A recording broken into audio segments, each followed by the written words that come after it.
વચનામૃત બતાડું છે શ્રી સત્પુરુષોને નમસ્કાર.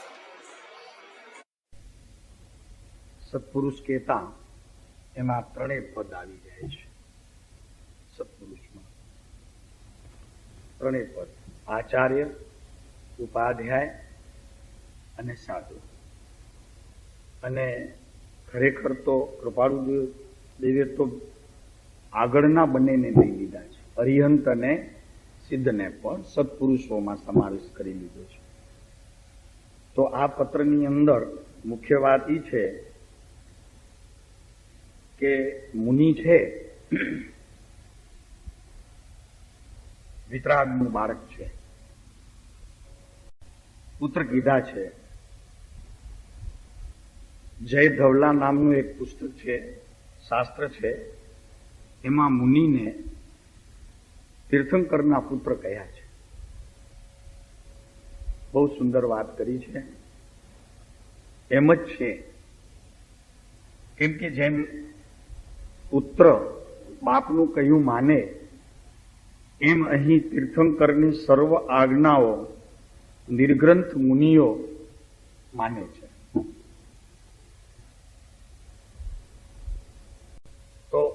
મુનિને અહીંયા જે પરિસહ છે એ તો 22 પરિસહ કીધા છે. શ્રુધા, તૃષા વગેરે, શીત, ઉષ્ણ, નાગન્ય, અરતી, શૈયા, વિષધા, આક્રોશ, ઘણા બધા એવા છે 22 પ્રકાર. એ બધા મુનિને હોય છે. પણ મુનિ એને શું કરે છે કે આત્મજ્ઞાનના સમયે થયેલો નિર્ણય કે પર પદાર્થ આત્મા ન તો એને સ્પર્શે છે અને ન તો એને કંઈ કાઢી શકે છે. એટલે એવો નિર્ણય પ્રવર્તે છે એમના જીવનની અંદર કે આત્મામાં પરિસહ સહન કરવાની શક્તિનો મૂળમાં જ અભાવ છે. પરિસહ જે છે તે તો અવસ્થામાં છે, અને જે અવસ્થામાં પરિસહ છે ત્યાં મુનિ નથી, ત્યાં નિર્ગ્રંથપણું જ નથી. સમજાય? કેમ કે પરિસહ હોય એને નિર્ગ્રંથ મુનિ ન કહેવાય. કેમ ન કહેવાય?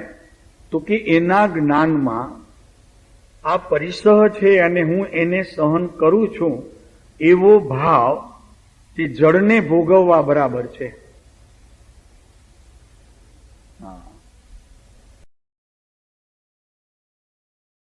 અને જળને ભોગવવા માટે મુનિ જ્યારે જ્યારે પોતાના જ્ઞાનની અંદર આવો નિર્ણય કરે છે ત્યારે તેને વિતરાગ પરમાત્મા મુનિ કહેતા નથી.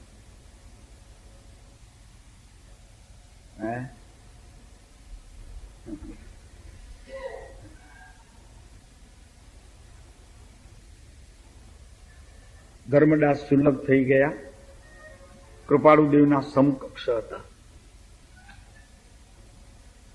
શુલ્લક હતા, દિગંબર શુલ્લક દીક્ષા લીધેલી. એમણે એક વાક્યમાં એમ લખ્યું કે આત્મા એક અને ધર્મ 10 એમ હોય નહીં. 10 લક્ષણી ધર્મ આવશે ને, તો એક આત્માને એને 10 લક્ષણ હોય નહીં, એને એક જ લક્ષણ હોય, સત તે તેનું લક્ષણ છે.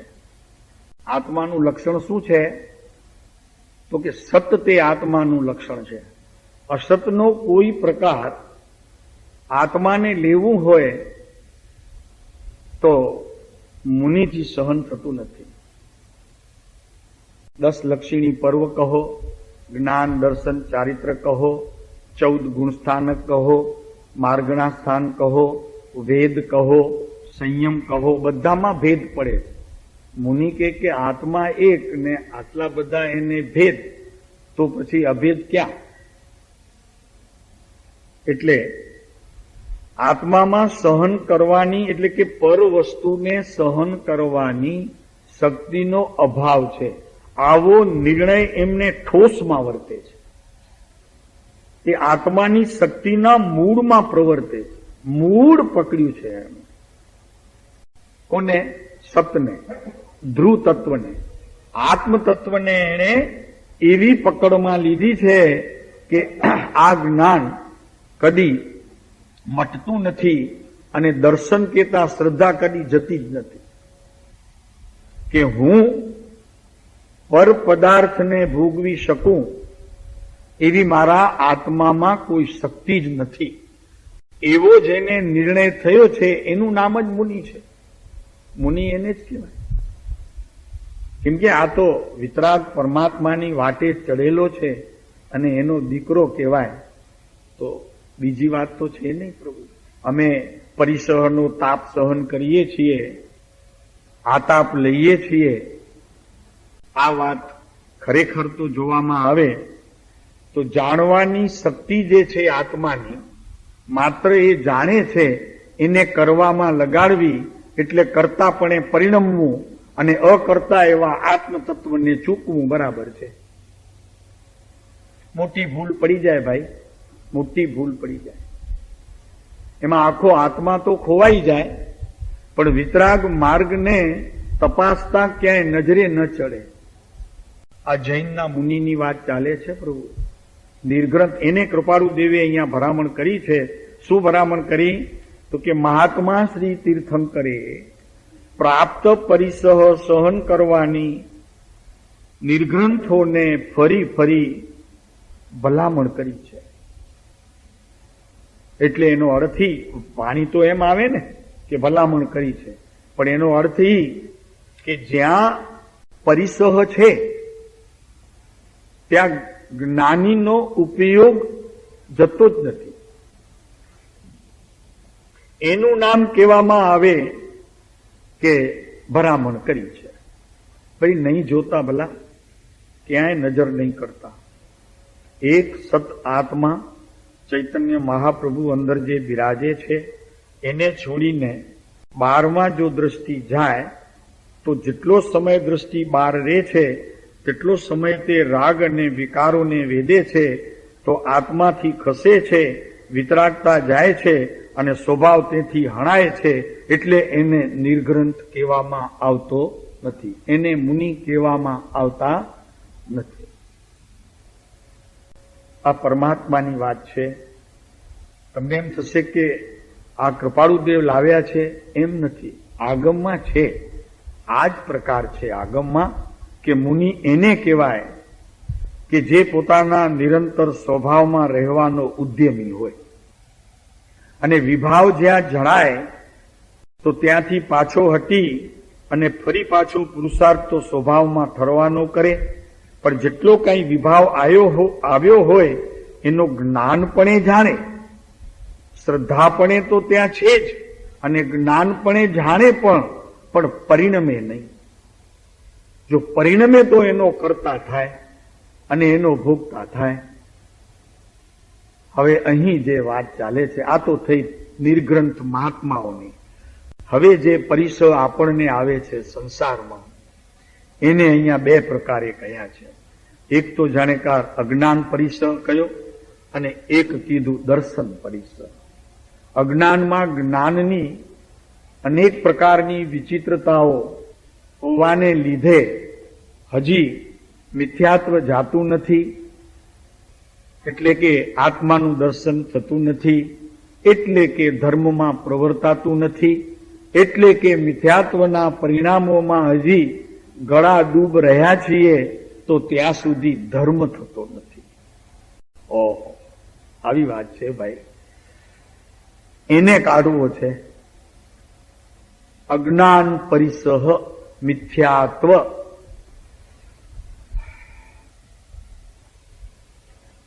અને વાસ્તવિક એવી વાત છે કે જે અજ્ઞાન પરિસહ છે એ માત્ર દરેક સામાન્ય માનવીની એ પીડા છે. એમાંથી છૂટવું એને બહુ કઠણ પડે છે. કેમ કે આમ તો એ પીડાનો છે તો જાણનાર, પણ હવે જાણનારની હજી અંદરમાં ગપ્ત થઈ નથી. એ જાણવામાં રહ્યો નથી, પણ બહારના પદાર્થોને માણવામાં રહ્યો છે. ત્યાં સુધી તેને પરિસહ કહેવામાં આવે છે, અને એ પરિસહ બની જાય છે પીડા, વેદના. અને એને લીધે આત્મા ચૂકી જવાય છે, અને આત્મા જેમ જેમ ચૂકાતો જાય છે તેમ તેમ મિથ્યાત્વ દ્રઢ થતો જાય છે, અને એ મિથ્યાત્વના દ્રઢપણાના જેટલા કાંઈ પ્રકાર થાય છે એમાંથી ધર્મ દૂર થતો જાય છે, અને એક પ્રકારની ક્રિયામાં રક્ત હોવા છતાં પણ એને ધર્મ કાંઈક દૂર રહી જાય છે. એટલે એ પરિસહ જે છે, જેને અહીં આપણે અજ્ઞાન પરિસહ કહીએ છીએ, એ પરિસહને ટાળવો જોઈએ. કાલે એની વાત કરી હતી કે જ્ઞાન ઓછું હોય, સમજણ શક્તિનો અભાવ હોય, વાંચન હોય નહીં, ચિંતવન હોય નહીં, મનન હોય નહીં, અભ્યાસ હોય નહીં, અને એવો કોઈ પણ જીવ હોય તો એને અહીં જ્ઞાનની હીનતા કહી છે. જ્ઞાન એનું હીણું છે, બરોબર. અને ત્યારે કોક બુદ્ધિશાળી માણસ આપણને એમ કે આટલું એ તમને સમજાતું નથી, એટલે કે લોકો દ્વારા એનો તિરસ્કાર કરવામાં આવે. જ્ઞાનની હીનતાના માણસને સમાજના માણસો દ્વારા એની હીનતાની ટીકા કરવામાં આવે, ટીખળ કરવામાં આવે. તો કે સાવ સમજતો નથી, ભોટ જેવો છે, આટલા વર્ષ ઉપાશ્રય સ્થાનકમાં જાય છે, અભ્યાસ કરતો નથી, એટલી એ ખબર નથી કે ધર્મ કોને કહેવાય. લ્યો, અમને ખબર છે કે વસ્તુનો સ્વભાવ તે ધર્મ છે, અને સ્વભાવ રૂપે પરિણમવું એ ધર્મની રીત છે. તો અમને ખબર છે, એને એટલી એ ખબર નથી. આટલું કેતા અંદરમાં એને આવા તિરસ્કાર કરતા ભાવ પ્રત્યે અણગમો થાય છે. એ જીવ પ્રત્યે પણ અણગમો થાય છે કે જેણે આવી વાત અમને કરી હોય, અને પોતાના જ્ઞાનની હીનતાનો એને ખેદ પણ થાય છે. અરે રે, હું કાંઈ ભણ્યો નહીં, કાંઈ સમજ્યો નહીં અત્યાર સુધી, આ બધા વાતો કરે છે, એમાં કાંઈ મારી ચાંચ બુડતી નથી, મને અકલ વગરનો કે છે, નબળો કે છે, અને સામાન્ય રીતે આપણી ભાષામાં માથો અહીંયા રે, સમજે નતો એટલી ગાલ એમ કે, એટલે આપણને ખોટું લાગે, માઠું લાગે. આપણને માઠો કે તો માઠું લાગે જ. તો એ ખેદ સમાવવો એને ખરેખર અજ્ઞાન પરિસહ સહન કર્યો એમ કહેવામાં આવે.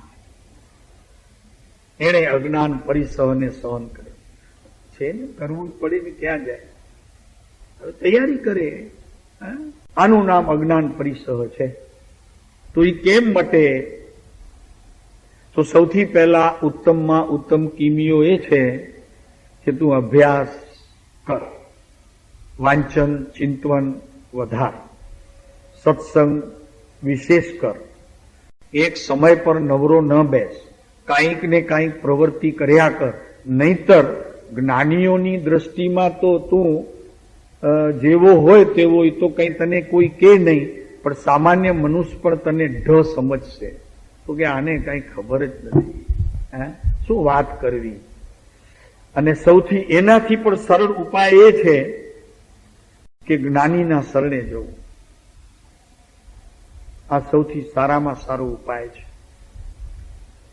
તો જે જીવો અત્યાર સુધી જ્ઞાનીની શરણે ગયા છે એ અંદરથી ભરાઈ જાય છે. ત્યાં સુધી અજ્ઞાન પરિસહ છે, ત્યાં સુધી અંદર ખાલી છે. પણ જ્યારે જ્ઞાનીનું શરણ સ્વીકારે છે ત્યારે ખૂબ ભરાઈ જાય છે.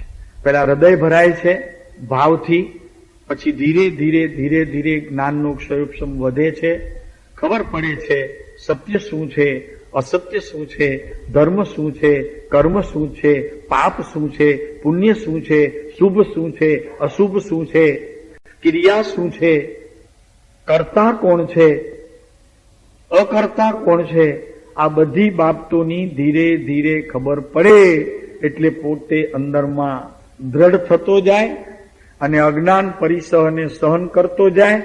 ઓલા ભાઈએ કહેલું એનું ખોટું ન લાગે અને અંદરમાં જરી ખેદ પ્રવર્તો તો એ ધીરે ધીરે ધીરે ધીરે ઓછો થવા માંડ્યો. તો અહીં કૃપાળુ દેવ આપણને એ કહે છે કે જ્ઞાનીના શરણે જવું જેથી આ અજ્ઞાન પરિસહ દૂર થાય. પછી રે દર્શન પરિસહ એને પૂછશું આપણે, પણ પહેલા અજ્ઞાન તો જાય.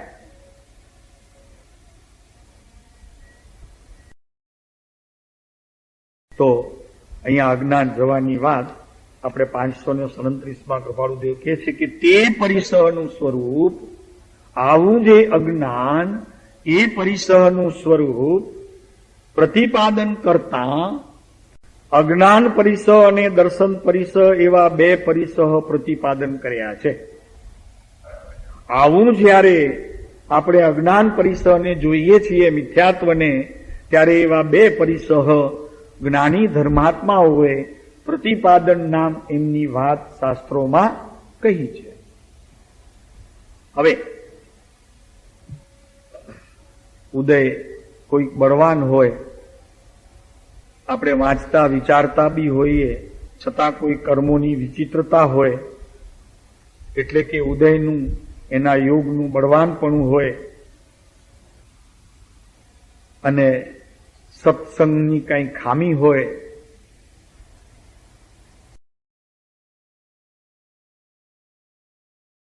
સત્સંગ એને કહેવાય કે અંશે પણ પોતાના આત્માનું અછેરા રૂપે પણ, અનુમાન રૂપે પણ, તર્ક રૂપે પણ, યુક્તિ રૂપે પણ કાંઈક અંશે એને એની ઝાંખી થાય તો સત્સંગ કર્યો બરાબર છે. નહીતર સત્સંગમાં માત્ર વાણીનો વિલાસ, અગર તો પોતાના બુદ્ધિનું ત્યાં વિશેષ કાર્ય, પોતાની સમજણ શક્તિનું કઈ કાર્ય અને બીજા ઉપર છાપ આપવાની, મારવાની એવી વાત સિવાય એ સત્સંગમાં કઈ હોતું નથી. સત્સંગમાં શું હોવું જોઈએ? તો કે યુક્તિ, અનુમાન અને ધીરે ધીરે એનાથી પણ આગળ વધીને અંશે પણ આત્માનું કંઈક પણ છાયા રૂપે પણ, શાંતિ રૂપે પણ, શૂન્ય રૂપે પણ કંઈક અનુભવાવવું જોઈએ. એનું નામ સત્સંગ છે. એ સત્સંગની અહીંયા વાત કરે છે કે ઉદયનું બળવાનપણું હોય, ઉદયમાં અનેક પ્રકારની વિચિત્રતાઓ હોય અને સત્સંગ અને સત્પુરુષનો યોગ થયા છતાં સત્પુરુષનો બી યોગ થાય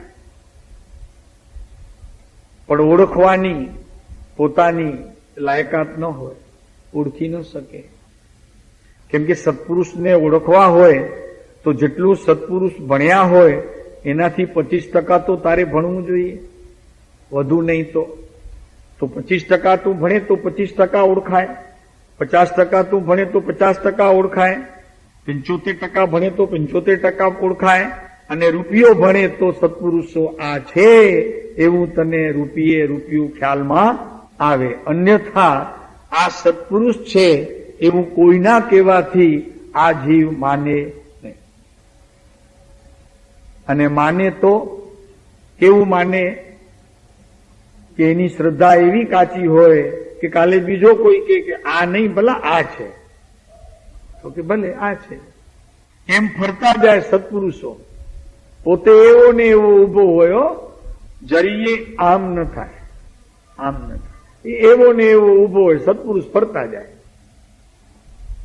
પણ સત્પુરુષો શોધવા મહાકઠણ છે.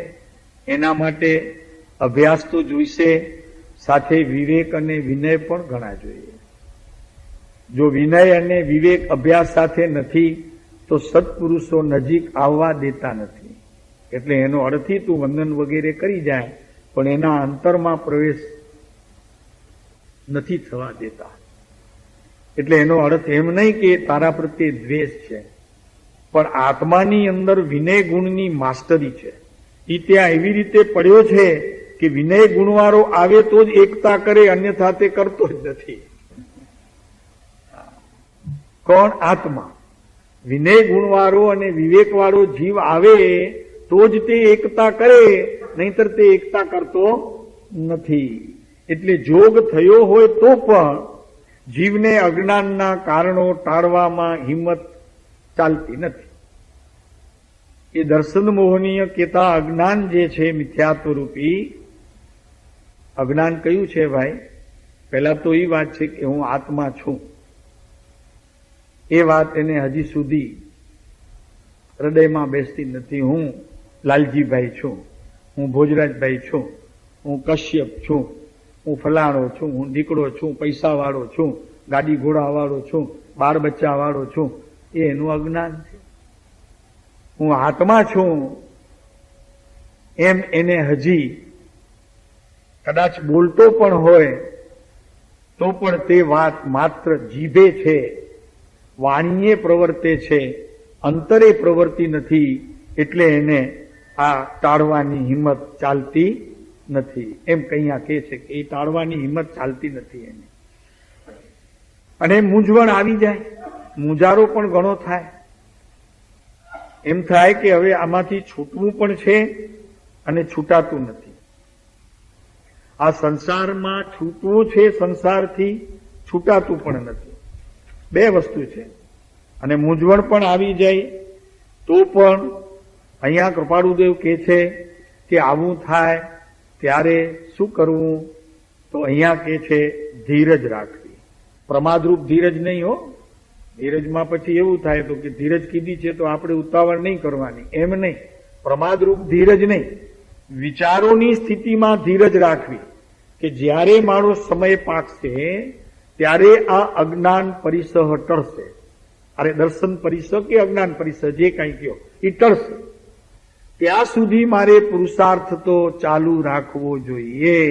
જો એને હું ચાલુ ન રાખું તો ક્યારે આવશે, ક્યારે આવશે, ક્યારે આવશે એમ કેતા કેતા વાત તો વહી જશે ભાઈ. કઈ કહેવાય તો કાંઈ નહીં, કौन सी पर्याय में પ્રભુ મિલ જાય. એટલે પુરુષાર્થ તો ચાલુ રાખવું પડશે. એટલે શું કરવાનું? પર્યાયમાં એટલે પોતાની પ્રત્યેક દશામાં આત્માને જોવાની ટેવ પાડવી. પછી ભલે અત્યારે મારી જે કઈ સ્થિતિ છે તે જણાય, પણ હું તો મારા ભગવાનને જોઉં. મારી પ્રત્યેક અવસ્થામાં હું મારા ભગવાનને જોવાની ટેવ પાડું કે મારો ભગવાન ક્યારે દેખાય છે. અને છે સામર્થ્ય, શક્તિવાન પદાર્થ છે, ચોક્કસ દેખાશે એક વખત. તું જો જોવાનું કરીશ તો અહીંયા લાગશે બધાને કે આ વળી જૈન દર્શનમાં આ વળી આત્મદ્રવ્યને જોવાનું, એની યોગ્યતાને તપાસવાનું, અપરિણામીમાં ઠરવાનું, આ બધું કેમ કહેવામાં આવે છે? આ પર્યુષણના દિવસો છો, કંઈક તપ તો બતાવો. આજે ત્રીજો દિવસ છે, કંઈક તપ તો કહો. એકાસણા, બ્યાસણા, આંબીલ, ઉપવાસ, એનું તો કાંઈ વાત કરતા નથી. તમે આની જ વાત કરો છો. ભાઈ ઓલા સહેલા છે, તું કરી નાખીશ. આ અઘરું છે. અને આ જીવે અનંતકાળમાં પેલું તો કર્યું છે, પણ આ સમજ્યો નથી. આમાં કરવાનું નથી, આમાં સમજવાનું છે. આમાં સમજવાનું છે કે મારું દ્રવ્ય, મારું આત્મદ્રવ્ય પરિસહ વિનાનું છે, વિકાર વિનાનું છે, વિભાવ વિનાનું છે. એવું મારું આ આત્મદ્રવ્ય સદાએ જેમાં વિતરાગતા રહી છે એવા ભાવથી ભરેલો છે. એટલે તારે સૌથી પહેલા હા પાડવી પડશે કે મારો આત્મા સત છે, વર્તમાનમાં વિતરાગપણાને પ્રાપ્ત કરે એવી એમાં ખરેખર જોગવાઈ પણ છે. અને આ જોગવાઈ મને મારા ગુરુએ બતાવી છે, કહી છે. એટલે એક વાત તો નક્કી છે કે આમાં કંઈક વસ્તુ જુદી છે. જો અહીંયા એક પત્રમાં કહે છે જ્ઞાની કૃપાળુદેવ કે અનંત કાળમાં તે ક્રિયા પણ ઘણી કરી છે, તપ પણ ઘણું કર્યું છે, શાસ્ત્ર વાંચન પણ ઘણું કર્યું છે, પણ આ બધું કરીને તારે કામ તો એક જ કરવાનું છે. તો શું? તો કે જગતની વિસ્મૃતિ કરવી છે. તો આ કઈ પરિસર તૂટે એવું છે, જગતને ભૂલી જવું છે. ભૂલાય એવું છે જગત, અને જગત તો કદાચ ભૂલાઈ જાય, પણ મારું ઘર ભૂલાય, છોકરા ભૂલાય, મારું ધન ભૂલાય, મારું ઘર ભૂલાય, કોણ ભૂલાય બોલો? જમાઈ ભૂલી શકું, દીકરીને ભૂલી શકું, કોને ભૂલી શકું? અહીંયા કૃપાળુદેવ કહે છે જ્ઞાનીઓ કે ભાઈ તારે જો આત્મા પ્રાપ્ત કરવો હોય અને ધર્મમાં પ્રવર્તવું હોય, ધર્મી થવું હોય, સંસારથી છૂટવું હોય, તો બીજી કોઈ પણ ક્રિયા કરવા પહેલા આ ક્રિયા કર. તો કે સાહેબ આપ એને છોડો, એને છોડીને બીજું કઈ કયો. તો જ્ઞાની કહે છે કે આને છોડીને બીજું કઈ કહીએ એવું અમે કઈ કહેવાના નથી કે તમે 8 ઉપવાસ કરો, 10 ઉપવાસ કરો, માસ ખમણ કરો, સંયમ લો. અમે તો આ કહેવાના છીએ. કેમ અમે આ કહેવાના છીએ? તો કે અમને જેનાથી લાભ થયું છે એ અમે કહીએ. ખાતરી જેની અમને મળી છે તો એ ખાતરી વાળું તમને કામ બતાવીએ, વગર ખાતરીનું કેમ બતાવીએ? અમને જેટલા એ માર્ગમાં મળ્યા એ બધાએ એમ કીધું કે અનંત કાળમાં પૂર્વે જપ તપ તો ઘણું કર્યું હતું, પણ એનાથી કઈ લાભ થયો નહીં. તો જેટલા અમારા બધા જ્ઞાની મિત્રો મળ્યા એમણે એક જ વાત કરી કે અમે પણ જગતની વિસ્મૃતિ કરી, અને બીજી શરત અમે એ આપી કે સતના ચરણમાં રહેવું, આત્મામાં રહેવું. શબ્દ સત છે, આત્માના શરણમાં રહેવું. અને આત્માના શરણમાં રહેવાની જે વિધિ છે એ જ્ઞાની ધર્માત્માઓ પાસે શીખી લેવી કે કેવી રીતે બેસવું, શરણું કેવી રીતે સ્વીકારવું. નાના હતા ત્યારે 2 વર્ષ 3 વર્ષ 4 વર્ષ સુધી દાદાની આંગળીએ મંદિરમાં આવીએ તો દાદા ખમાસુના દે તો દાદાને જોઈને પોતરો પણ નમે, અને કદાચ ન નમે તો એને શીખવે કે આવી રીતે કર, ઈચ્છામી બોલે આવડે. એમ આપણને પણ આપણા દાદા પાસે કે પિતા પાસે જઈ અને શરણું કેમ સ્વીકારવું એની વાત શીખી લેવી જોઈએ. અને સતને કેમ પ્રાપ્ત કરવું?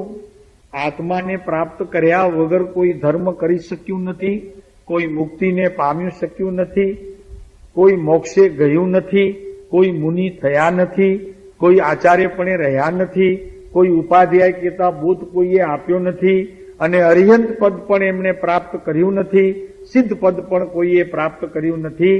આત્માને ઓળખ્યા પછી જ બધું થાય છે, એનાથી પહેલા બધું ધૂળ ધાણી અને વા પાણી છે. આવું છે. તો અહીંયા કે છે કે ગમે તે ક્રિયા જપ તપ કે શાસ્ત્ર વાંચન કરીને એક કાર્ય સિદ્ધ કરવાનું છે. આ કરવાનું છે. જપ તપ કોઈ છોડવાની વાત નથી કરતા. જ્ઞાનીઓ એમ નથી કહેતા કે હવે તપ નહીં કરીએ, ક્રિયા નહીં કરીએ તો બી ચાલશે, એકલા આત્માનું ચિંતન કરીએ એવું પણ નહીં થાય. ખાતો પીતો રખડતો રજડતો એવો માણસ પણ આત્માની વાત કરશે. એને અહીંયા અધ્યાત્મમાં શુષ્ક અધ્યાત્મનો વિષય કયો છે, એટલે એ પણ નહીં કરી શકે. ટીવી જોશે, પિક્ચર જોશે, હોટલોમાં ખાશે, એનું એ કામ નથી. કેમ કે એને આ ભાવ જ હોય, તપ કરવાનો ભાવ હોય, જાપ કરવાનો ભાવ હોય, અને દેહની ક્રિયાથી ભગવાનના કામ કરવાનો એને ભાવ હોય, પણ એ ત્યાં અટકે નહીં. સમજાણો? એ અટકે નહીં, આગળ વધે બસ. તો અહીંયા ઘણા એવી રીતે લઈ લે કે જો તમારા શ્રીમદ તો કઈ જપ તપમાં કઈ માનતા જ નથી, એમ કરીને આપણને ઠપકો આપે કે તમે ત્યાં કેમ જાઓ છો, ત્યાં તો ક્રિયા કઈ કરાવતા જ નથી, તપની વાત જ કરાવતા નથી. હે, તમને મજા છે બધાને, વગર તપે ધર્મ થઈ જશે. પણ ભાઈ તમને ખબર નથી, અમે જે તપીએ છીએ ને 1 કલાક પ્રવચનમાં, એ અમારું તપવું એવું છે કે ખરેખર જો તપીએ તો અહીંયાથી ઊભા થઈએ તો આત્મજ્ઞાન લઈને ઊભા થઈએ. અમારું તપ એવું છે, 1 કલાકનું તપ. આ 1 કલાકમાં તો બધું સમૂહ થઈ જાય એવું છે. હે, થઈ જાય કે નહીં? આ તપ 1 દિવસનું 24 કલાક 36 કલાકના તપની જરૂર નથી. બસ માત્ર 1 જ કલાક, અને નિર્ણય કર્યો, ઊભો થયો અહીંયાથી, તો આત્મદર્શન કરીને બેઠો. અલખના સાથે એને મેળ કરી લીધો. તો અહીં આ વાત છે. હવે ફરી પાછા તો અહીં કે છે કે ધીરજ રાખવી, ધીરજ પ્રમાદને સામે રાખીને નહીં, પ્રયત્ન તો ચાલુ રાખવો. સત્સંગ અને સત્પુરુષનો યોગ વિશેષ કરીને આરાધવો. કૃપાળુદેવને જે પરિસર સહન કરવા પડ્યા છે એની જરી વાત કરીએ તો આપણને બહુ એમ ખ્યાલ આવે કે જ્ઞાનીઓને પણ જો આવા પરિસર આવતા હોય, એમને પણ સત્સંગમાં વિઘ્ન આવતું હોય, એમને પણ સ્વાધ્યાય ભક્તિમાં વિઘ્ન આવતું હોય, એમને પણ પોતાની પ્રત્યેક પ્રવૃત્તિમાં આવું જો આવતું હોય તો આપણું શું ગજું, એમ કરીને જરી આપણને પણ વિચાર કરવો. જો અહીંયા શું લખે છે કે ઉપાધિ એવી છે કે એક તાર આત્મા પ્રત્યે સ્નેહ રહેતો નથી, ઉભરાતો નથી. તો જ્ઞાની કે છે 24મું વર્ષ છે કૃપાળુદેવનું, જ્ઞાની થયા છે, આત્મજ્ઞાન પ્રાપ્ત કરી લીધું છે, છતાં પણ કઠણાઈ એવી છે સંસારમાં કે પરમાત્માની સાથે અમે પરમ સ્નેહે પ્રવર્તીએ છીએ, છતાં પણ એ પરમાત્માની સાથે એક તાર સરખો સ્નેહ રહેતો નથી, પ્રેમ નથી રહેતો ભગવાન પ્રત્યે, એક તાર નથી રહેતો, ઘણું તૂટક થઈ જાય છે. વૈરાગ્ય પણ ઘણો છે, પણ એ વૈરાગ્ય ક્યારેક હાથમાંથી છટકી જાય છે, અજ્ઞાનમાં વયો જાય છે, પરિણમન નથી કરતો, પણ શ્રદ્ધા ગુણમાં રહી અને તે અમને જરી અમારી મતિ મૂંઝવી દે છે. શું કરીએ? ત્યારે એવું થાય છે કે ઘર છોડીને ભાગીએ છીએ, વનમાં ચાલ્યા છે, ઘરમાં નથી રહેવું. ત્યારે એમ લાગે કે વારંવાર વનવાસની ઈચ્છા થાય છે. આ જો જ્ઞાનીઓનો પરિસર, ઓલા મુનિઓનું આપણે જોયું, આ જ્ઞાનીઓનો પરિસર. એમ થાય છે કે વનવાસમાં ક્યારે વયા જઈએ, ઘર છોડી જઈએ, અને આપણને ઘરમાં જ પ્રાપ્ત કરવું છે, ઘરમાં જ. અને એ પણ બધું કરતા ઘરની, સમાજની, કુટુંબની પ્રત્યેક પ્રવૃત્તિ કરતા આપણને આત્મજ્ઞાન પ્રાપ્ત કરવું છે. બરોબર છે? ઘરમાં જ બેઠે બધું કરવું છે, અને થઈ જશે ભાઈ, તમારા ભાગ્ય હશે તો થઈ પણ જાય, એવું કાંઈ નહીં. પણ તે ધોરી માર્ગ નથી, એને અપવાદ માર્ગ કયો છે. એમાં તો કોક કૃપાળુદેવ જેવો નીકળે અબજોમાં એક, કે જેણે ધંધો કરતા પણ પોતાના આત્માને પ્રાપ્ત કરી લીધો, અને જ્યારે ઈચ્છા કરે ત્યારે એ આત્મા તરફ વયા જાય, એને મળી આવે, 2-4 મીઠી વાતો કરી આવે, અને ફરી પાછા પોતાના કામમાં લાગી જાય. એ કૃપાળુદેવ જેવા માટે અપવાદ માર્ગ છે. ધોરી માર્ગ તો એક જ છે કે ઘર અને આત્મજ્ઞાન, એ બેનો કોઈ સુમેળ છે નહીં. તો કૃપાળુદેવ અહીંયા કહે છે કે ઘરમાંથી છૂટી અને વનમાં જવાનું થાય છે. એમ થાય છે કે છોડી જઈએ, પરંતુ ઉપાધિને લીધે અહીંયાથી પણ છૂટી શકાતું નથી. એટલે અમને ઘણી વખત એમ લાગે કે કૃપાળુદેવના જીવન કરતા આપણું જીવન વિશેષ નિવૃત્તિમય છે. એમને તો ઘણી ઉપાધિ હતી, ધંધો છોડવાની અંતરમાં એવી જિજ્ઞાસા હતી, પણ છોડી શકતા નહોતા.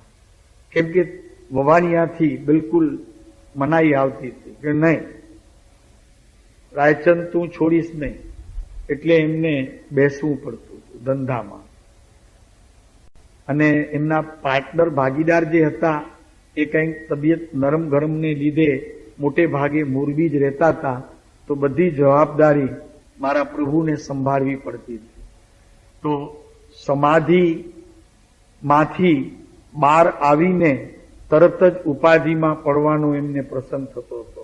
આપણે તો મને લાગે છે અહીંયા 80% માણસ તો નિવૃત્ત છે, જેમને કોઈ ઘરની ચિંતા નથી, ધંધાની ચિંતા નથી, કમાવાની ચિંતા નથી, પૈસાની ચિંતા નથી, છોકરાઓની ચિંતા નથી, પુત્રવધુઓની ચિંતા નથી, દોતરા પોતરાની એ ચિંતા નથી, જમાઈઓની ફિકર નથી, દીકરીની એ ફિકર નથી. અને છતાં એટલી બધી ફિકર છે કે અહીંયા થોડાક દિવસ રહીને પાછું બધું ત્યાં સલામત છે કે નહીં એ જોવા માટે પોતે ત્યાં ઊભો રહેશે, દખલ કરશે, બધાને દુખી કરશે. અહીંયા બેઠો છે તો બધા ત્યાં સુખી છે. તો અહીં કે છે કે આવું પરમ સ્નેહ અમને આવતો નથી. એટલે વારંવાર વનવાસ જવાની ઈચ્છા થાય છે.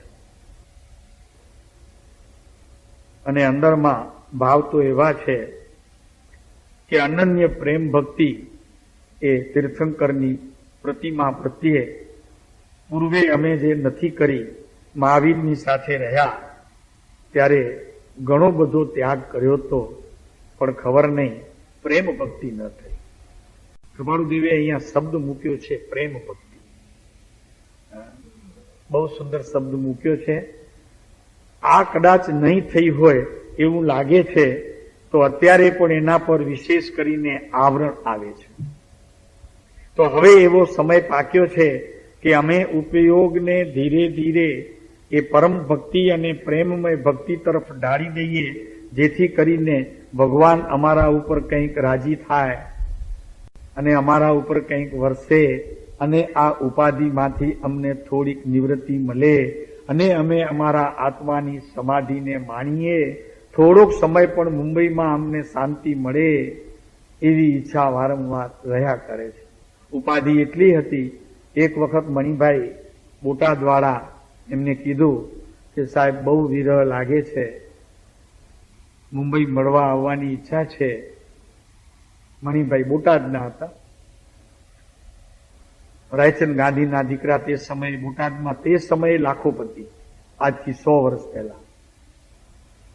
એમને મળવા આવવાની ઈચ્છા થઈ. અનિલભાઈ મળ્યા. બહુ વિરહ લાગતો હતો કૃપાળુદેવનો. કૃપાળુદેવે પત્રમાં લખ્યું કે રાયચંદ તું અમને હમણાં મળી તો તીર્થંકર પ્રત્યેની પણ તારી જે શ્રદ્ધા છે એ શ્રદ્ધા વહી જશે. કેટલી ઉપાધિ હશે વિચાર કરો. એમને ના પાડી દીધી કે મુંબઈમાં તમારે મારે મળવા આવવું નહીં.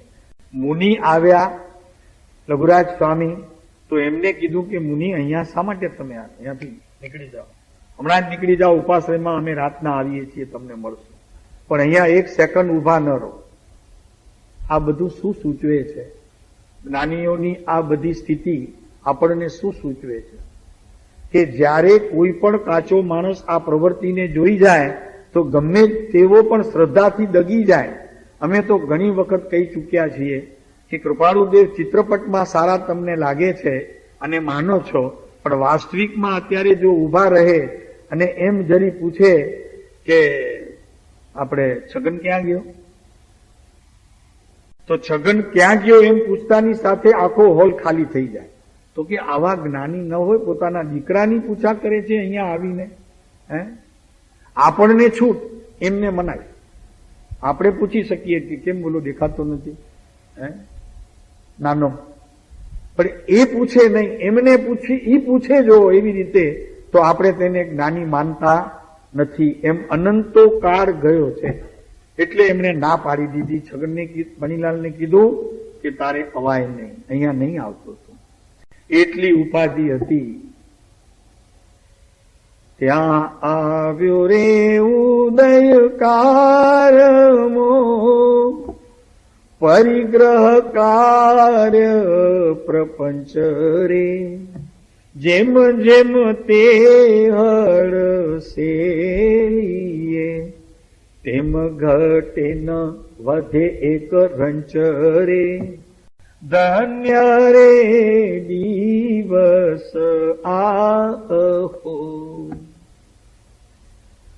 ઉપાધિનો પાર નહીં. મને લાગે છે આપણે અહીંયા બેઠેલામાંથી એવી કોઈને ઉપાધિ નથી જેવી ઉપાધિ કૃપાળુદેવને હતી, જેવી સંસારની વિટમણાઓ કૃપાળુદેવને હતી. પોતાની હાજરીમાં બે દીકરાઓને જેને ખોયા હોય એ જીવ ધર્મ કરી શકે એમ માનો છો તમે? એ જીવ ધર્મ કરી શકે? અશક્ય છે.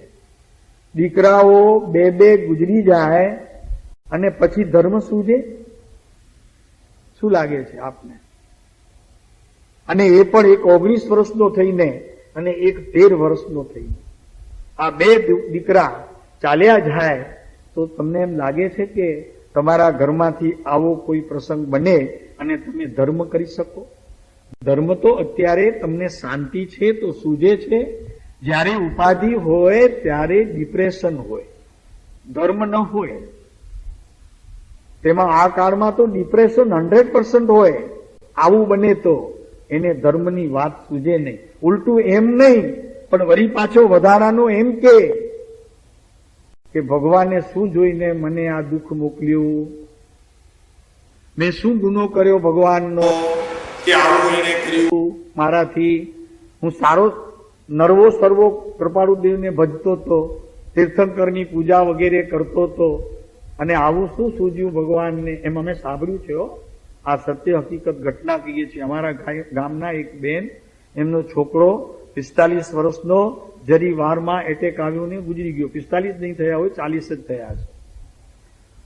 એ એટલી બાઈ ધાર્મિક હતી વ્રતિની કે કોઈ દિવસ મોઢું ખુલ્લું નહીં. અને પ્રતિક્રમણ અને સામાયિક તો એમનું રોજનું નિયમસર, દિવસમાં સામાયિક 5-6 પ્રતિક્રમણ સવાર સાંજ. સાધુ સંત હોય ત્યારે બિલકુલ ઘરે આવવું જ નહીં. આખો દિવસ ઉપાશ્રયમાં 4 મહિના રહેવું. પણ દીકરો ગુજરી ગયો એ 40 વર્ષનો એટેકથી મોઢામાં શબ્દો ઈ આવ્યા. અમે ગયા હતા મળવા માટે. અમને કીધું કે ગાંધી, અમારા માસી થાય સંસાર પ્રત્યે, કે ગાંધી ભગવાન આવું દુઃખ મને કેમ આપ્યું? મેં ભગવાનનું શું બગાડ્યું હતું? સમજો જરા, મેં ભગવાનનું શું બગાડ્યું હતું કે આવું દુઃખ મને આપ્યું? વિચાર કરો પ્રભુ. કોઈ ચીજ હાથમાં નહીં આવે. અત્યારે બધું સમૂહ સાટું છે તો અહીંયા બધું સૂજે છે. દુઃખના પ્રસંગમાં તો ખરેખર ડિપ્રેશન આવશે. સુખમાં જ ભગવાન ભજાશે. આ પંચમકાળનો નિયમ છે. દુઃખમાં કોઈ દિવસ તમે પ્રભુ નહીં ભજી શકો. એ આ પંચમકાળનો નિયમ છે.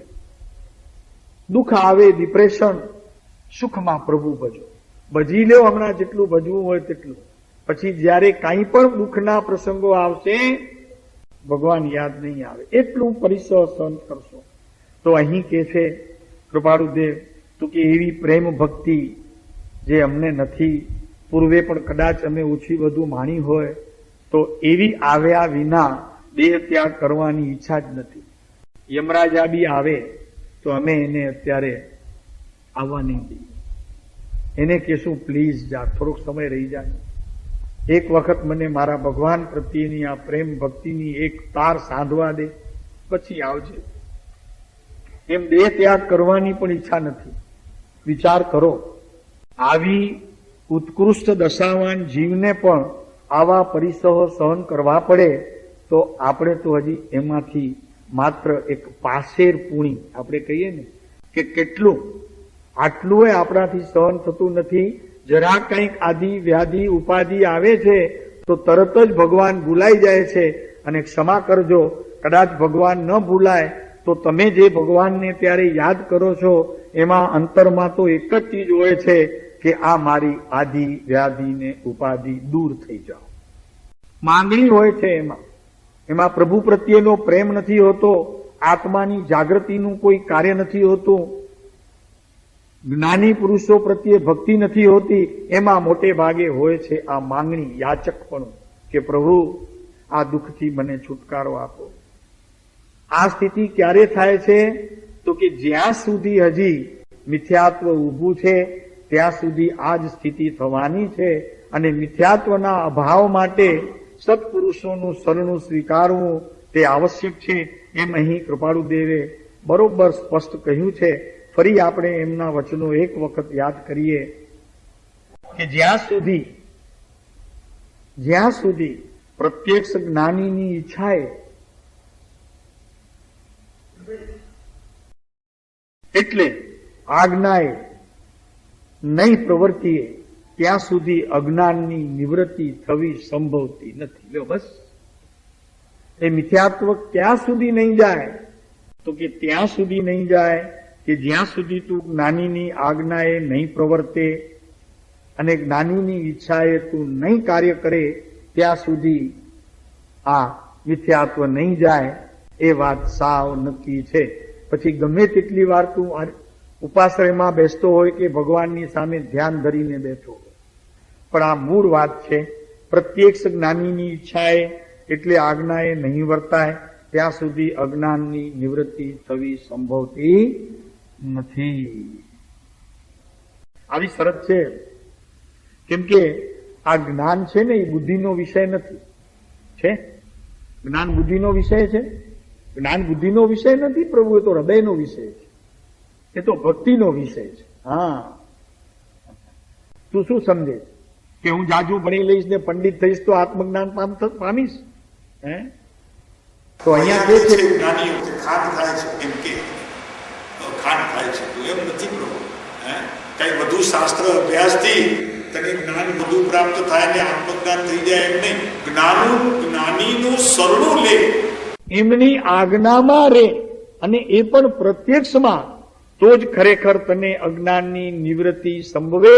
અન્યથા મિથ્યાત્વનો અભાવ 3 કાળમાં થઈ શકતો નથી. શાસ્ત્રની પંડિતાઈ એને કદી પણ અજ્ઞાનથી નિવૃત્તિ આપી શકતી નથી.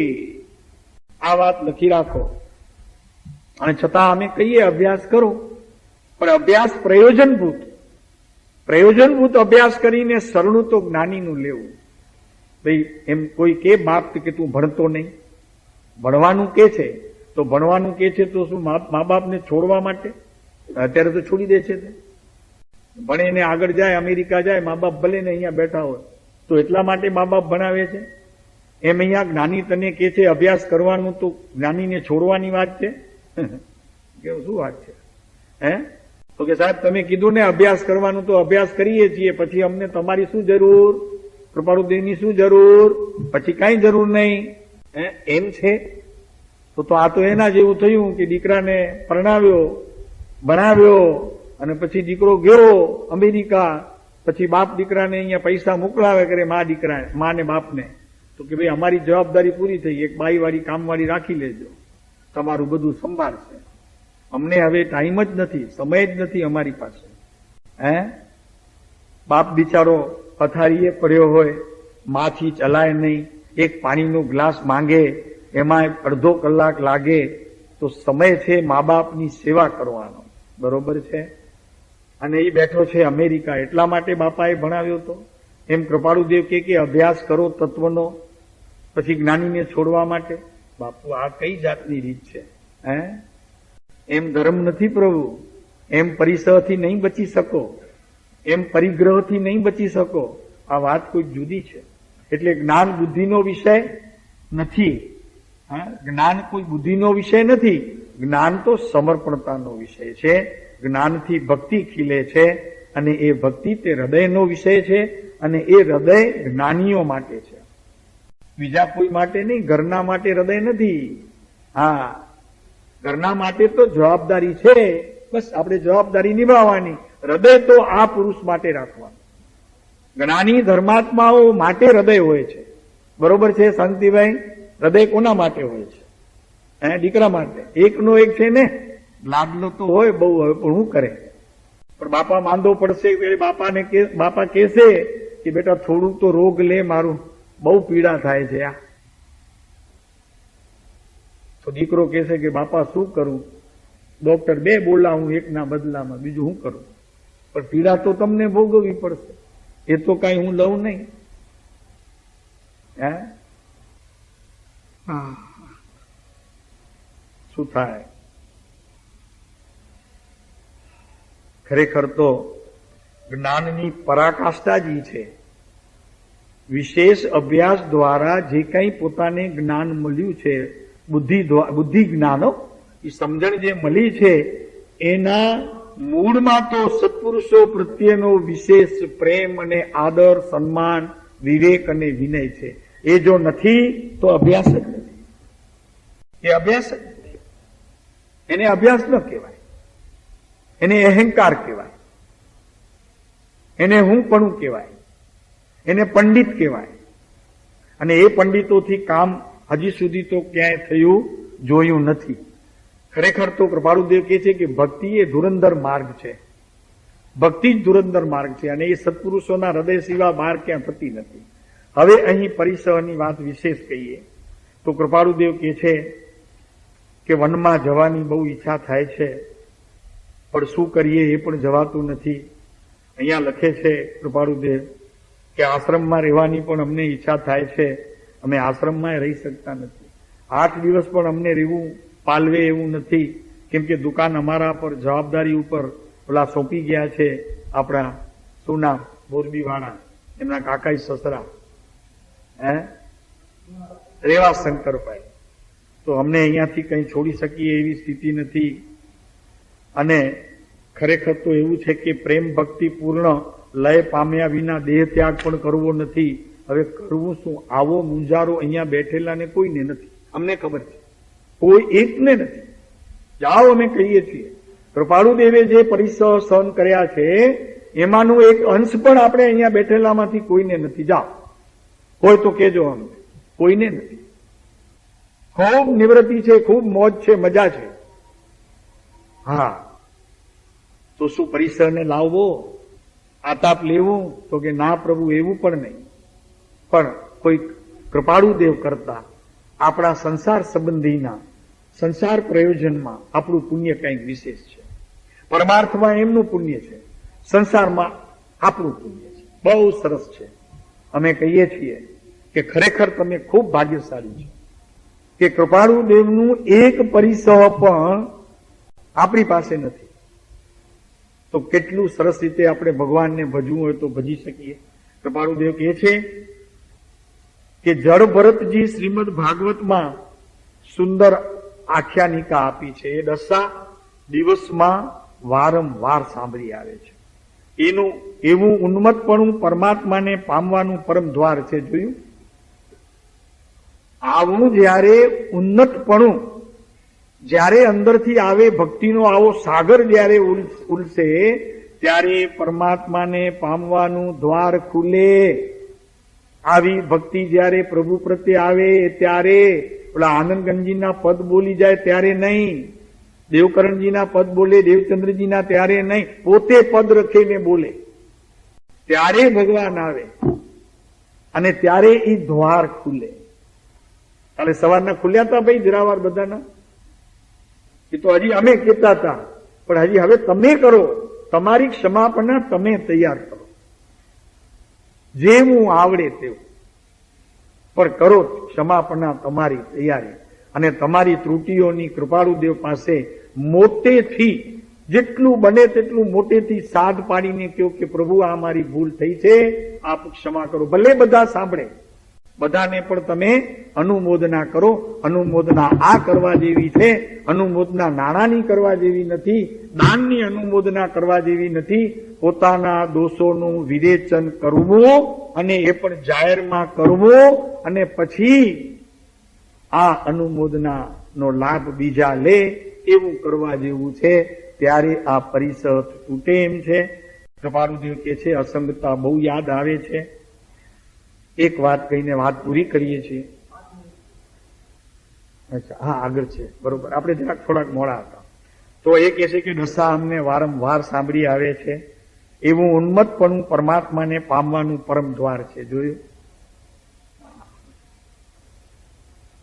જેમ શેર બજારના સવારના ભાવ જુએ તો મને લાગે છે ચા ભૂલી જાય, નાસ્તો ભૂલી જાય, કર્યું છે કે નહીં તે યાદ ના આવે. પહેલો નજર ત્યાં પડે કે શું કે છે કાલ.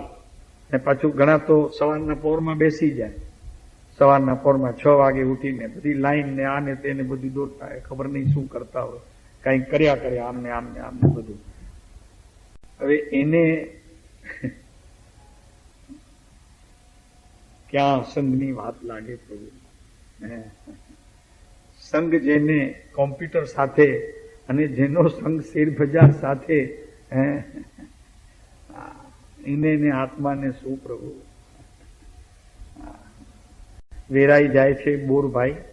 એમ અસંગતા બહુ યાદ આવે છે, બહુ સાંભળે છે. અને સૌભાગભાઈને લખે છે કેટલીક વખત તો એવું થઈ જાય છે કે આ અસંગતા વિના પરમ દુઃખ થાય છે. અસંગપણું જ જોઈએ છે અમને. કોઈ અમારા આત્મામાં, હૃદયમાં, જ્ઞાનમાં બીજો કોઈ બેસે તો અમને પીડા થાય છે. જો આ પરિસર આપણે એને કાઢીએ છીએ, અને કૃપાળુદેવ કહે છે કે આવું બધું જયારે થાય છે ત્યારે ખરેખર અમને બહુ દુઃખ લાગે છે. અસંગપણું જ ગમે છે. જરી કોઈકનો સંગ થઈ જાય તો બહુ દુઃખ થાય છે. યમ અનંતકાળે પ્રાણીને દુઃખદાયક નહીં લાગતો હોય, પણ અમને સંગ દુઃખદાયક લાગે છે. જુઓ આ પરિસહ સહન કરવાની, ત્યારે પ્રભુ મળે છે. હો, આ ઉપવાસ જપ તપમાં કાંઈ ન થાય, કાંઈ ન વળે. પ્રભુ એવું તો અનંતવાર કર્યું.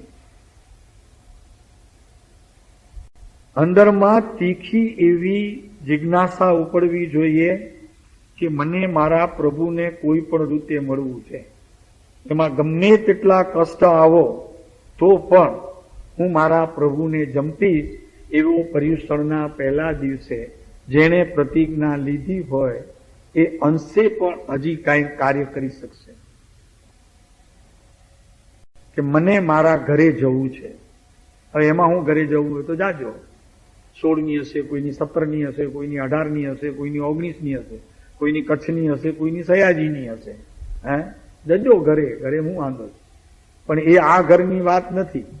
હા, આ તો અનંત કાળમાં જે ઘર પોતાનું આવું સુંદર હોવા છતાં એ ઘરમાં ગયા નથી, તે ઘરે જવાની વાત અહીં ચાલે છે.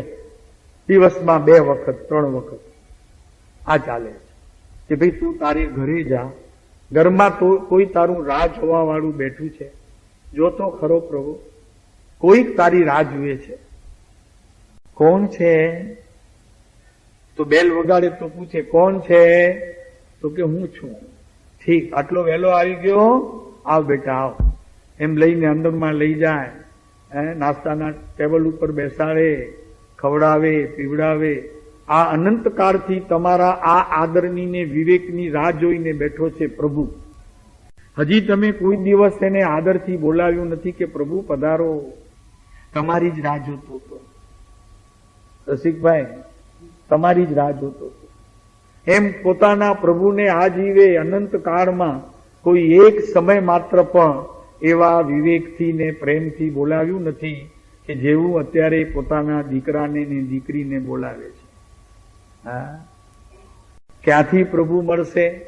ઉપવાસ તો ઠીક છે, તો કઈ એની કઈ બહુ કિંમત નથી, પણ આ થયું હોય તો જરૂર પ્રભુ મળે. આવે જ. કેમ કે વિવેક કરીએ અને એનો આદર કરીએ તો કોને ન ગમે. અને આમે કહેવત છે કે ખુશામત તો બોલો બોલો, ખુશામત તો एम खुदा को भी अच्छी लगती है भाई.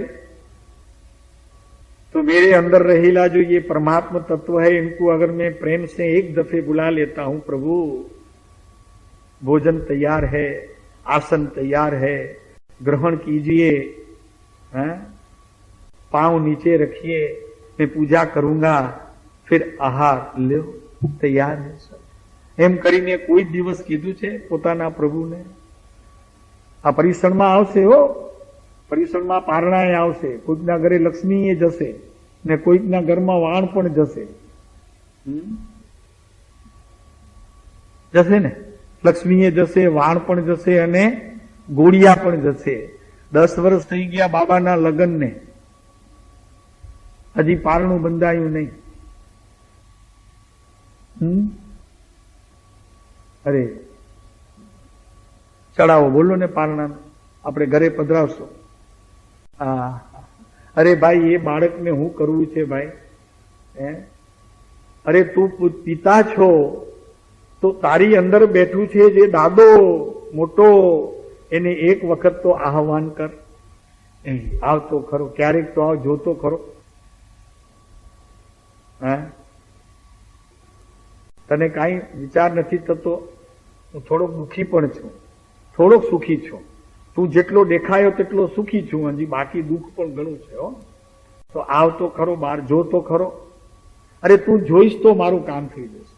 બીજા કઈ મદદ કરશે તોય કામ નહીં થાય, પણ તું તો ખાલી જોઈશ ને દ્રષ્ટિ પડશે ને તો મારું કામ થઈ જશે. શું વાત છે? એવું છે? તો કે હા, તમારી દ્રષ્ટિનું બળ એટલું છે પ્રભુ. ફોજદાર જતો હોય ગામમાં તો ગુનેગાર ઉભો રહે, એને ખબર હોય કે મેં મારો કાંઈ ગુનો નથી, જેલમાંથી કાલ છૂટીને આવ્યો છું, તો પણ ફોજદારને જુએ ગામમાં ફરતો તો ઉભો ન રહે. એમ ચક્રવર્તી જયારે પોતાના રાજમાં ફરે તો ગુનેગાર ઉભો રહે. એમ અહીં આત્મા જયારે ફરતો હોય ત્યારે ગુનેગાર ઉભો રહે. ત્યારે રાગ, દ્વેષ, ક્રોધ, માન, માયા બધા ગુનેગાર છે. અરે એ તો ચૂપચાપ બેસી જાય એકદમ. પણ એને બોલાવે કોણ પ્રેમથી? કોઈ દિવસ પોતાના આત્માને પ્રેમથી બોલાવે છે, પ્રભુ પધારો ને. હવે રાહ જોઉં છું, આ ઘણા વર્ષો થઈ ગયા, 70, 75, 78 થયા, હજી આવો ને પ્રભુ, એક વખત તો આવો. અરે થોડીક વાર ખાલી, અરે કાંઈ નહીં તો આમ તો બતાવો, આમ તો ડોકું બતાવો ખાલી, તોય હું રાજીનો રેડ થઈ જઈશ. તો કે ઓહો, આટલું દેખાયું તો હવે કઈક વાંધો નહીં આવે, મોટે ભાગે દેખાશે. તો આ વાત અત્યારે હજી આગળ ચાલશે. આ પરિસરની વાત ઘણી મજાની, મીઠી છે. અને આજે એક સુંદર બીજી જાહેરાત કરવાની છે, બધાને હોશ આવે એવી, કે આજે સાંજના ફરી પાછો અમને એમ વિચાર આવ્યો કે યોગ દ્રષ્ટિ સમુચ્ચય જરી 8 દોષ, 8 ગુણ અને 8 અંગ તો પૂરા કરશું. પછી દ્રષ્ટિ જોઈશું, સમય હશે તો જરી અભ્યાસ પણ થાય, જીવોને ખ્યાલ પણ આવે કે ભાઈ મારા અંગ કયા છે. અત્યારે તો આને અંગ માની બેઠો છે, હાથ પગને, નાક કાનને. તો હવે અંગ કયા છે એના એ પણ ખ્યાલ આવે. મારામાં દોષ કયા છે એનો પણ ખ્યાલ આવે, એનો આશ્રય પણ પકડાય. તો ગુણ પણ કયા છે મારામાં. તો આજે રાતના આપણે 8 વાગે, 8 થી 9, 1 કલાક, અને બનશે કે સાતા હશે બધાને તમને તો થોડું વધુ અભ્યાસ કરો. તો યોગ દ્રષ્ટિ સમુચ્ચય માટે આજે સાંજે તૈયાર રહીજો. તો આ બધું જોઈ લઈએ. તો અધૂરું રહ્યું છે, એ એવું અધૂરું રહ્યું છે, ન અંદરના છીએ ન બહાર. એવો ભાવ આવ્યો છે. તો આજે સાંજના 8 વાગે ફરી પાછા યોગ દ્રષ્ટિ સમુચ્ચયમાં આપણે પ્રવેશ કરશું. આપણા ગુણ જોઈશું અને ભગવાને કહેલા ગુણ દોષો આપણા આત્માની સાથે જરી સમન્વય કરીશું. તો 1 કલાક ફરી તમને બેસાડશું, વાંધો નથી ને? બેસશો ને?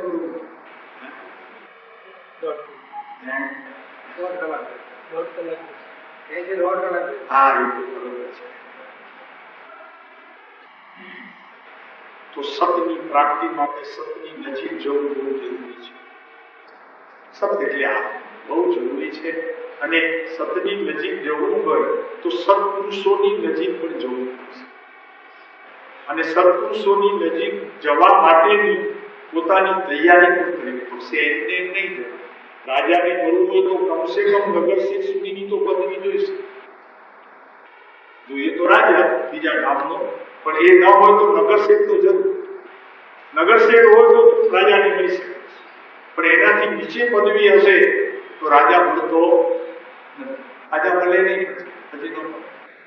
મને કોઈ કામ કીધું, એ બહુ બીજી વાત, મજાની વાત, કાંઈ વાત કરશું.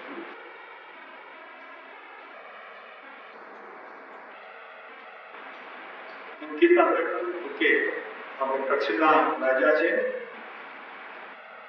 મહારાવ શ્રી ખેગારજી, પછી મહારાવ શ્રી રમણજી, અત્યારે મહારાષ્ટ્રી મદનલાલજી, અને અત્યારે કોણ છે પ્રાગમણજી. અત્યારે આનંદ આપણે કચ્છના મહારાષ્ટ્રની પ્રતિષ્ઠામાં આવી ગઈ, પછી એ 2 વખત આવી ગયા, બહુ ગમે, સારું લાગ્યું. તો કચ્છનો જ માણસ એક એવું ખરી વસ્તુ છે કે પોતાના રાજાને પણ ભાવો. જુઓ તો ખરા કચ્છની ખુમારી. તમને નહીં સમજાણું? નહીં આમાં કઈ સમજાણું? કચ્છના માણસોની ખુમારી જુઓ, એવા મહારાવ શ્રીને પણ બાવો કે સમજાણો. એ એક જ કહી શકે હો કચ્છનું માણસ, બીજાની તાકાત નથી. એમ અમે કહીએ છીએ કે પરમ કૃપાળુ દેવને આ વિશ્વની અંદર સ્તરતો રાખજે એક કચ્છી સમાજ, બીજો નહીં. અત્યારે તમે જોશો તો મોટો ભાગ અત્યારે કચ્છીઓનો છે, કેમ કે વીરતા છે, એમાં વીરતા છે, ખમીર છે, કચ્છની ધરતીનું ખમીર છે. અત્યારે જેટલા સંઘો શોભે છે એ બધા કચ્છીઓથી શોભે છે, વાસ્તવિક છે. ને અમે તો કહીએ છીએ કે મોટો ભાગ મોક્ષમાં જવા વાળાની લાઈન પણ કચ્છીઓની અંદર. શા માટે? એમને એમ નથી કેતા તમને સારું લાગે એટલા માટે નહીં, પણ સુરવીરતા છે કે જે માણસ પોતાના મહારાજાને ભાવો કહી શકે એ કઈ જેવી તેવી વાત છે? એ જેવી તેવી વાત નહીં. કેવો તો ખરા બાવો. બાવો એટલે ખબર છે? બાવો એટલે કોને કેવો બાવો? તું બાવો છે. બાવો એટલે શું? અને એ કચ્છનો માણસ કહી શકે હો, બીજો નહીં. હા, એટલે કહીએ છીએ કે ખમીર છે. અને કૃપાળુ દેવ પણ કચ્છના હતા. કેમ કે એક પદ અમે આજથી 30 વર્ષ પહેલા સાંભળ્યું છે, એ રચાયેલું છે, હજી બુકમાં છે કે કચ્છ બંદરે વવાણિયા ગામે એ આત્મજ્ઞાની સૂરજ ઉગ્યો અને એનું નામ રાયચંદ રવજી મહેતા. એ હજી પણ છે બુકમાં. અને બીજી વાત તો એવી છે કે કૃપાળુદેવ જ્યાં હતા ત્યાં કોરી પાટિયા ચાલતા હતા, અને આ કચ્છીઓ જ્યાં રહ્યા હતા ત્યાં પણ કોરી પાટિયા ચાલે છે. અને હજી પણ આજની તારીખમાં વવાણિયામાં કચ્છી બોલાય છે, ગુજરાતી નથી બોલાતી, બીજી કોઈ ભાષા નથી બોલાતી. હજી પણ ત્યાં કચ્છીઓ રહે છે અને કચ્છી બોલાય છે. માટે કૃપાળુદેવ કચ્છી હતા. એટલે આપણે એટલું થોડું ખમીર, એ તો જ્ઞાની હતા, કચ્છી હતા એટલે એ તો જ્ઞાની હતા. પણ એ એટલા માટે કહેવામાં આવે છે કે આપણું ખમીર છે કે જે માણસ પોતાના રાજાને ભાવો કહી શકે એમાં ખુમારી કંઈક જુદી હોય છે. તો સાંજના 8 વાગે આપણે યોગ દ્રષ્ટિ સમુચાય બુક લઈને આવજો, બધા પેન્સિલ ને નોટ લઈને આવજો. ઓમ શાંતિ.